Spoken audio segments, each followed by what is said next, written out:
What's good, YouTube? Man, we back with another reaction video. We about to react to what is this? Let me see what this is. This is Larry Bird's most cocky and disrespectful moments of all time. All my Larry Bird heads, tap in. We trying to get the channel to 6,000 subs, but it's the road to 10K though. 10K is the main goal, but I'm at 5,191 subs. So make sure you hit that like button, hit that subscribe button. We going up, man. Larry Bird most disrespectful and cocky moments. I'm pretty sure my Larry Bird subscribers will appreciate this video, man. So yeah, man, make sure y'all tap in, make sure y'all subscribe. Let's get it. Bird kept it alive to Walt for two. Oh, what a play!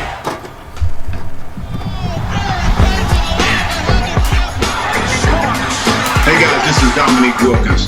Hey, this is Sean Kemp. This is Gary Payton. Hey, this is Pau Gasol. NBA fans, what's up? This is Vince Carter here. Hey, what's up? This is Matt Barnes. If you're an old school NBA fan like I am, make sure you check out the Basketball Time Machine with my man Sean David. Hey folks, how's it going? Welcome back to the Basketball Time Machine. I'm your host Sean David. Let's talk some old school hoops. In today's episode, I want to take a look at some of the, I don't want to say craziest, but let's say the cockiest and most disrespectful Larry Bird moments. And when I say that, I just love it. But before we dive into today's episode, let's take a quick look at the sponsor of today's episode. This video is brought to you by Manscaped, the global brand for men's grooming and hygiene products. Now usually we only talk about the basketball on this channel, but Manscaped takes care of a different type of balls. You probably noticed that I didn't promote too many products on my show, simply because I don't want to promote stuff that I don't use. And Manscaped is just great. They offer the best tools and liquid formulations for the big three odor zones: your body, your butt, and obviously the balls. They recently hooked me up with their Performance Package 4.0. Push this back so on motherfucking For example, the echo Lawnmower and shit. 4.0. I always had the problem that I could not use my former razor under the shower. But this right here is a waterproof trimmer with advanced skin-safe technology, which basically reduces nicks and cuts on the most sensitive regions of your body.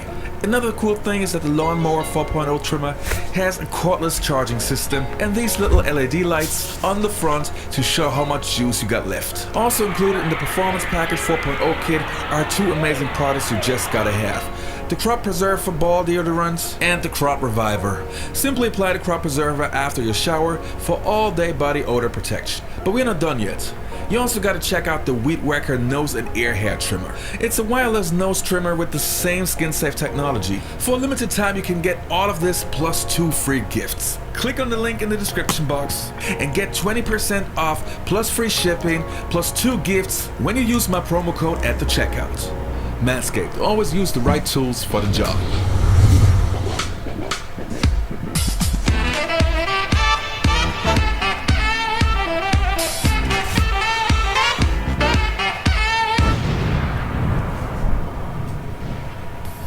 Let's get it. Now the first clip that we're going to take a look at involves Byron Scott. And obviously Byron Scott played for the Los Angeles Lakers and naturally had many rivalries and many battles against the Boston Celtics and of course Larry Bird. Let's hear what he has to say. Larry Bird talked more trash on the basketball court than anybody I've ever played against. And he told me two things one game. You know, our rotations, double teaming Kevin McHale, always had to rotate to the corner, and Larry Bird was the one shooting.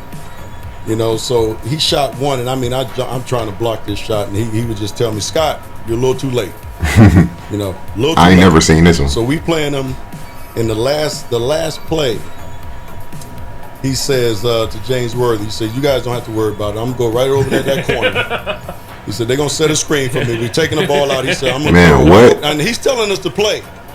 He's telling us to play before they even take it out. He said, I'm going to go right over to that corner, and I'm going to catch it, and I'm going to shoot it, and I'm going to tie the game or win the game, whatever the case may be. Bro, he great. Take the ball out, and I think it was either Danny or He really did that shit. DJ. Yeah. Take the ball out, man crow right to the corner, caught the shot. Him and Kobe the only two people that I've heard stories that they be telling people what they gonna do. Kobe and Larry Bird. It's not Larry Bird. That's crazy. I remember him, he was cursing under his breath. And I asked him, I said, Larry, what's going on with you? He says, you guys are being disrespectful to me. And I says, what are you talking about? He says, You guys are putting a white guy on me. That's disrespectful. I seen this story. I heard this story I can't before. remember who it was. I just started laughing. I had no comeback. He says, it's disrespectful when y'all put a white guy on me. And I'm sitting there like, I'm laughing in the middle That's of the a funniest game. story The ever, next bro. clip that we're going to take a look at involves Rick Carlisle and Bill Walton, and they talk about the legendary Larry Bird left-handed game. Larry told all of us and the media, he said, tomorrow night's the last game of the trip, I'm going to play this one left-handed. He's installed Jerome Kersey in the starting lineup. Well, he's put a tiger in the tank. He feels that Jerome Kersey is going to give him some aggressiveness, particularly against Larry Bird. Jerome Kersey's guarding Larry. I think his first 8 or 10 points were left-handed. And at that point, McHale was still coming off the bench.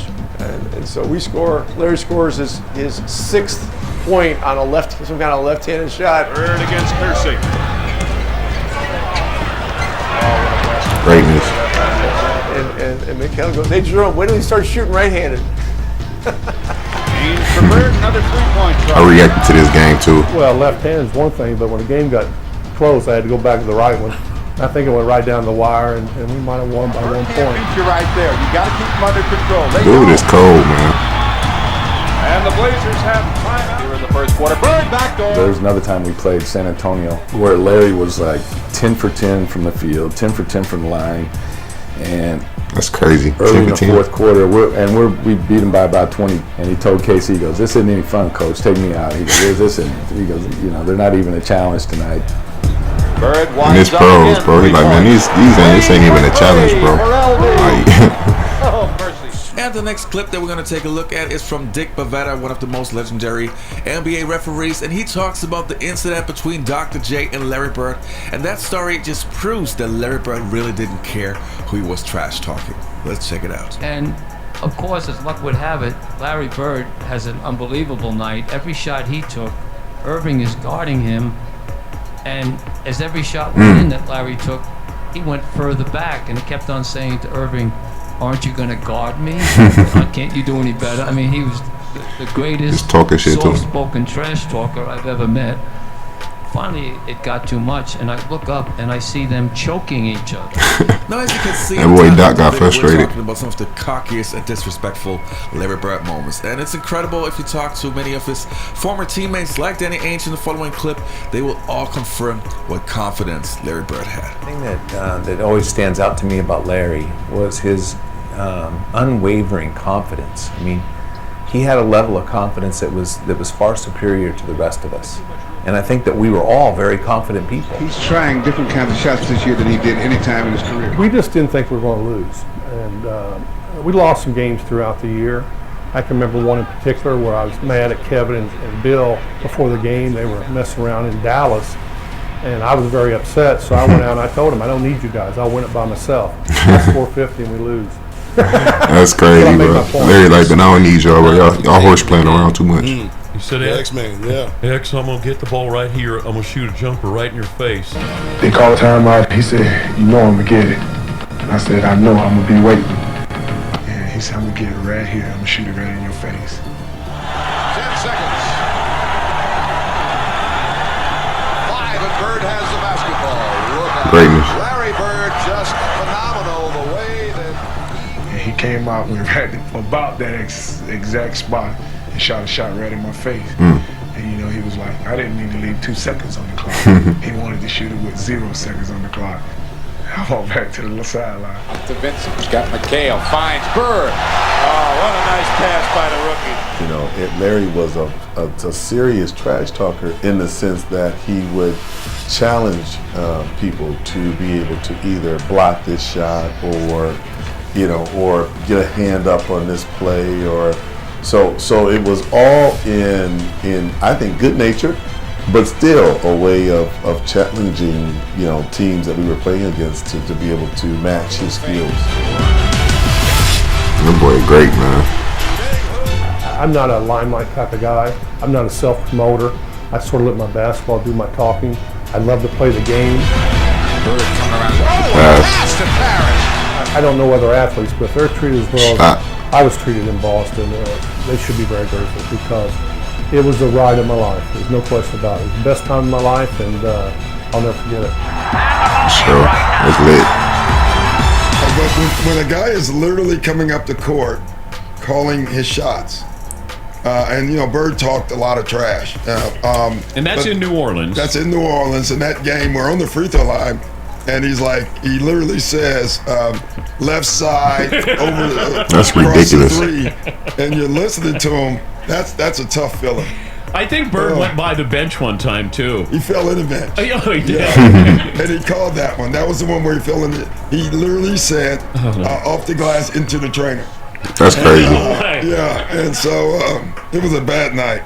You know, after seeing all of those clips, it just shows and proves that we should be really, truly grateful that we had the chance to see a player like Larry Bird in the 1980s and 1990s. We will never, ever, ever see someone like him in today's. I was too young to see so, but I still appreciate him anyway. So. Don't forget to leave a I know I appreciate Larry Bird. Check out Manscaped and get your 20% off today.